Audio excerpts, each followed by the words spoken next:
What if they thought Africa had a price, and someone finally said no? For centuries, they've bargained over our lands, negotiated over our futures, and decided, without us, what our silence should cost. But one day a letter arrived. A letter soaked in money, draped in manipulation, and sealed with the arrogance of an empire that thought our dignity could be bought. It offered billions, not to build, not to heal, but to keep quiet, to say nothing as blood is shed, to protect profit over people. But they made a mistake, because this time they handed that letter to a soldier, and that soldier didn't fold it. He read it, aloud, for the world to hear. This isn't just a scandal, it's a reckoning. Because in that moment, Captain Ibrahim Traoré didn't just reject a bribe, he declared that Africa will no longer be bought, bullied, or betrayed. If your grandfather ever told you that silence can cost a people everything, then this is not just a story. It's a question left for us to answer. What do we protect when we say nothing? And what do we pass on when we choose to speak? If that question stirred something in you, don't just move on. Stay with us. Subscribe, not for clicks, but for clarity. For stories that still remember who we are. He was in his office, reading through daily reports, insurgency updates from the north, drought projections, troop rotations, when an aide handed him an envelope. Not just any envelope. This one bore a red stamp. Diplomatic correspondence. Confidential. Captain Ibrahim Traoré had seen many like it before. Most came with promises, others with threats, but this one felt different. The paper was heavier, the seal cleaner. The sender? The government of Israel. Inside a letter. At first glance it looked like an offer of cooperation, but one paragraph in, the truth spilled out. $1.2 billion. That was the number. Not for military training, not for infrastructure, not for disaster relief. No, that money was offered on one condition. That he, Captain Traoré, silence his voice. That he ease his stance on Palestine. That he become a quiet friend to Israel and the African Union. And then came the insult, an additional promise of strategic investments. Code for hush money. If he agreed not to suspend or investigate Israeli-linked businesses operating across Africa. On paper it looked like a deal. But Traoré saw it for what it was. A bribe disguised as diplomacy. A leash made of gold. He read the letter again, then a third time. Each line pulsed with the same assumption, that Africa was still for sale, that leadership here was just a matter of the highest bidder, that dignity was negotiable. They had done their research. They knew the country's budget, its debts, its needs. They knew Burkina Faso's struggle to modernize, its desire to build, to heal, to grow. And they thought that by dangling a dollar figure higher than the national budget, they could buy not only his voice, but his soul. But they had made a fatal mistake. They assumed they were dealing with another client. What they didn't know, what they never bothered to understand, was that the revolution that brought Traoré to power wasn't a power grab. It was a vow to end decades of dependency, a vow to say no. He didn't respond with a letter. He called a press conference. No prior warning. No spin. No softened language. He stepped to the podium, held up the document, and read it. Every line, every condition, every number. And when he finished, he looked into the camera, not to Tel Aviv, not to Brussels, not to Washington, but to the youth of Africa. They think we don't see it, he said. But we do. They believe our dignity has a price tag. Today we show them they're wrong. The room was silent. The silence of something historic being born. What had once been whispered in corridors, about foreign exploitation, about hidden deals, was now being declared openly. This wasn't just about one leader. It was about every leader who had ever signed a contract with his back turned to his people. This wasn't about one country. It was about every nation that had been treated like a tool, not a partner. And this wasn't about aid. It was about control. By exposing that letter, Traoré didn't just embarrass a government, he exposed a global practice. Aid with conditions, investments with strings, partnerships that meant silence. He forced a continent to ask, what have we signed? What have we agreed to in the dark? But most of all, he made something clear. Africa is no longer the bargaining chip. Africa is the table. The news hit like a storm. Before the ink on the press transcript had dried, phones were ringing in capitals across the continent. Ministers paused meetings. Ambassadors sent urgent cables. Intelligence agencies flagged the footage as potentially destabilizing. But it was too late. The letter was no longer a rumor. It was a fact, read word for word by a sitting president. Africa listened. And then Africa responded. Within 24 hours, Mali ordered a full audit of its foreign contracts, beginning with Israeli firms. Niger pulled its ambassador from Tel Aviv without ceremony. Chad suspended all diplomatic negotiations, citing deep concerns over sovereignty. Ghana's president, usually measured and cautious, stood in front of cameras and said, without blinking, Burkina Faso stood with dignity. So will we. South Africa called the press conference a masterclass in principled leadership. Even Kenya, far from the Sahel, quietly requested a review of every Israeli NGO operating on its soil. But the most powerful reaction didn't come from politicians. It came from the streets. From Cairo to Cape Town, something began to stir. University campuses lit up. In Lagos, students took over lecture halls to watch Traoré's speech on projectors. In Dakar, artists painted murals of the moment he held up the letter. In Addis Ababa, law students formed reading circles. Not of textbooks, but of trade agreements. And in the heart of Bobo Dioulasso, a slogan appeared on a banner stretched across the gates of a secondary school. We are not for sale. Not now. Not ever. They called themselves the uncompromised generation. They didn't wait for approval. They didn't seek permission. They mobilized. Within days, petitions were circulating online demanding every African government release details of all foreign aid conditions. Music videos emerged, remixing Traoré's words over West African beats. Even the elders took notice. In Ghana, a retired judge declared on national radio, "What we could not say in the 60s, the youth are now screaming in unison. This is the cry of a continent that has tasted itself and liked the flavor." What made it powerful wasn't anger, it was clarity. They weren't protesting to be heard. They were organizing to be respected. This movement wasn't about Burkina Faso alone. It was about what that moment represented. A president saying no, not with hate, not with vengeance, just with certainty. And that certainty traveled faster than any diplomat. Traoré's image, one hand on the letter, one finger pointing to the future, became a symbol of refusal, of return, of remembrance. And for the first time in decades, a generation of Africans began to ask, not, can we be free? But why did we wait this long? It was no longer enough to say Africa deserves better. They demanded better. They planned for better. In Nairobi, engineering students started drafting proposals for local manufacturing plants. In Abidjan, business students organized forums on ethical trade. In Windhoek, elders gathered in community halls to rewrite ancestral stories from a post-colonial lens. Traoré hadn't just read a letter. He had cracked something open, and the world couldn't close it back. If you believe this is what Africa needed all along, say Amen in the comments below. Because across the continent, something sacred was being reclaimed. Not just political independence, but emotional sovereignty. They didn't just refuse to be bought, they refused to be afraid. The press conference made headlines. The student protests made waves. But the real shift came 3 days later, inside a university auditorium in Bobo Dioulasso. No podium, no teleprompter. Just Captain Ibrahim Traoré, standing before 5,000 students, some barefoot, some in uniforms, all expectant. He looked out at them, not as a leader above, but as a soldier among. They told us for decades to stay quiet, he began, to accept what's offered, to smile while we suffer. But now they come to us in fear.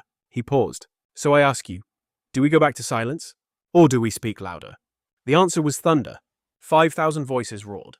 But then came the question they all carried. What's next? Traoré didn't offer poetry. He offered a plan. We audit every foreign contract. We demand transparency in every deal. We build African supply chains, from farmer to factory.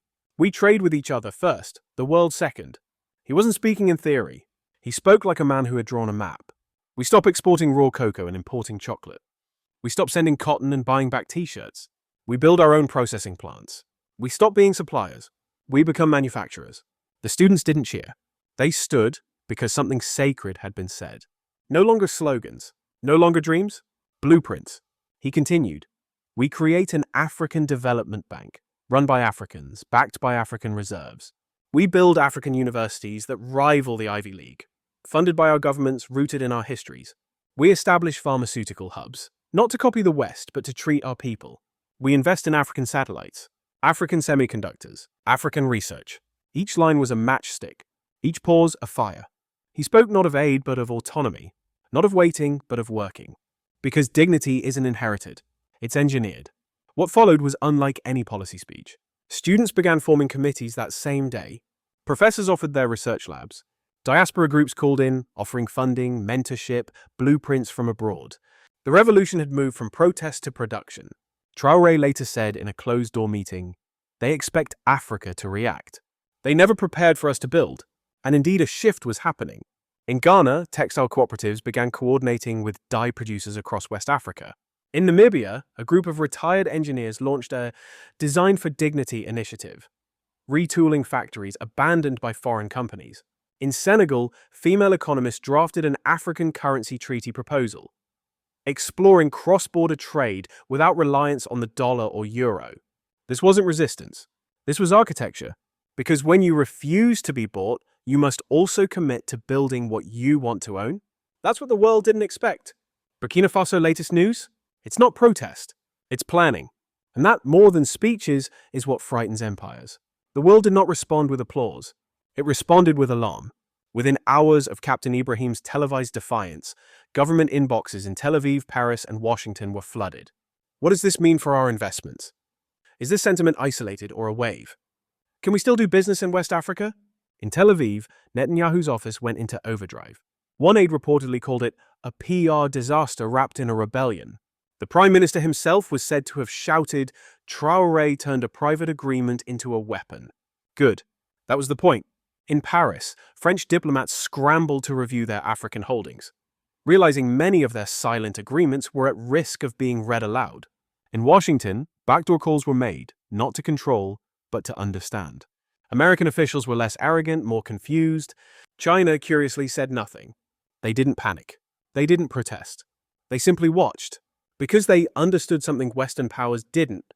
Respect, not manipulation, is the future of African diplomacy. But the fallout wasn't just political, it was economic. The moment the letter was exposed, stock prices dipped. Mining firms operating in Mali, tech suppliers sourcing from Ghana, agricultural exporters tied to Senegal, all dropped. Investors hate uncertainty, and nothing is more uncertain than an awakened continent. But what happened next separated the wise from the foolish. Some corporations pulled out. They labeled the movement unstable. They cut contracts. They froze funding. But others adapted. They sent envoys, not just to presidents, but to villages. They renegotiated terms. They raised wages. They invested in schools, clinics, and clean water. Not out of guilt, but survival. And something extraordinary happened. The companies that stayed and treated Africa with fairness began to thrive. Because partnership is more profitable than exploitation. If you're willing to play long, it wasn't about being anti-West. It was about being pro-dignity. And Traoré made it clear, if your business extracts our wealth but leaves us poor, you don't belong here. But if your business uplifts, respects, and listens, then welcome. Africa is not closed. Africa is awake. And with that awakening came a new rhythm. Not defiance for defiance's sake, but a new framework for engagement. Where contracts are public, where communities have veto power, where profit is no longer the only language spoken. Captain Ibrahim latest news? It's not scandal, it's structure. Because when Africa says no, and the world actually listens, something deeper begins. Negotiation. On our terms. They thought it would blow over. A week. Maybe 2. Then back to business. But what they failed to grasp was this. You don't put fire back in the matchstick. Once the truth was spoken, it traveled. Once dignity was named, it echoed. And once one nation said no with clarity, others began whispering, why not us? The transformation wasn't just political. It was generational. Young Africans weren't waiting for foreign grants. They were building anyway. In Kampala, a group of teenage coders launched an app to track government contracts. In Johannesburg, a black-owned tech startup opened its first satellite lab, with no foreign investors. In Accra, young women formed cooperatives to export processed shea butter, not raw material. It was happening. Quietly, steadily, relentlessly. They weren't begging for inclusion in global supply chains. They were creating new ones. They weren't applying for permission. They were submitting blueprints. They weren't asking, can we build? They were asking, who will help us build what's already started? And that shift was everything. In a world obsessed with GDP, inflation, and trade deficits, something deeper had taken root. Ownership, of voice, of story, of future. Traoré's cabinet initially hesitated. What if they retaliate? What if they cut aid? What if we're isolated? But the captain's response was simple. Any aid with conditions is not help. It's leverage. Any silence they buy from us is a silence we steal from our children. And so, the silence ended. 5 African presidents called Traoré, personally. No ambassadors. No official memos. Direct lines. How did you do it? What if we're next? Can we still build and survive? And his answer was the same. Yes, but only if we stop being afraid. Because colonization didn't just steal resources, it planted fear. Fear of rejection. Fear of standing alone. Fear of economic ruin. And breaking that fear is harder than breaking chains. But once broken, freedom spreads like wildfire. Captain Ibrahim, latest news? He's no longer just Burkina Faso's leader. He's become something larger, a mirror. A mirror in which every African leader now sees a choice, lead with courage or become history. The Western media tried to frame it. Burkina Faso risks alienation. But they missed the point. This wasn't isolation. This was independence. Not just flags and borders, but values, principles, structure. From that one letter came a blueprint for contracts rooted in consent. It was realigning, not towards East or West, but towards itself. And that's the real revolution. Not in uniforms, not in protests, but in policy, in planning, in pride. So before we close this chapter, let us pause. Not in silence, but in awareness. We followed the journey, from an envelope in an office, to a speech that shook capitals, from one man's refusal to a continent's awakening, from a letter of billions to a blueprint of billions rising. But now, what do we do with this? Because it's easy to watch a leader and feel inspired, harder to ask what that leadership now requires of us. What does it mean to be uncompromised when no cameras are watching? What does it mean to be sovereign when the temptation is comfort? What does it mean to say Africa is not for sale in the way we buy, build, speak, and serve? Traore did not just break silence. He handed us a question, and that question is heavier than any bribe. So wherever you are, in New Jersey or Nairobi, Atlanta or Accra, this moment is no longer just his. It's ours. And the next page is waiting for what we decide to write. They wanted to buy one president, but they awakened 1.4 billion. They thought the offer of billions would silence one man. Instead, it summoned a generation. A generation that no longer asks for dignity but defines it. A continent that no longer waits for permission but writes its own instructions. This wasn't just Burkina Faso's moment. This was Africa's mirror. And in it, we saw ourselves, unbought, unbowed, unbreakable. The Captain Ibrahim latest news isn't just political. It's prophetic. It reminds us that the greatest revolutions don't begin with war. They begin with truth. That sovereignty doesn't start at the border. It begins in the mind. So now the question is no longer, can Africa rise? The question is, will we choose to? Will we trade fear for strategy?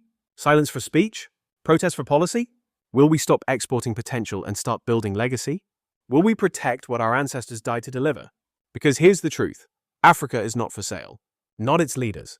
Not its children. Not its soul. And any deal that forgets that will be answered. Not with guns, but with memory, with movement, with unity.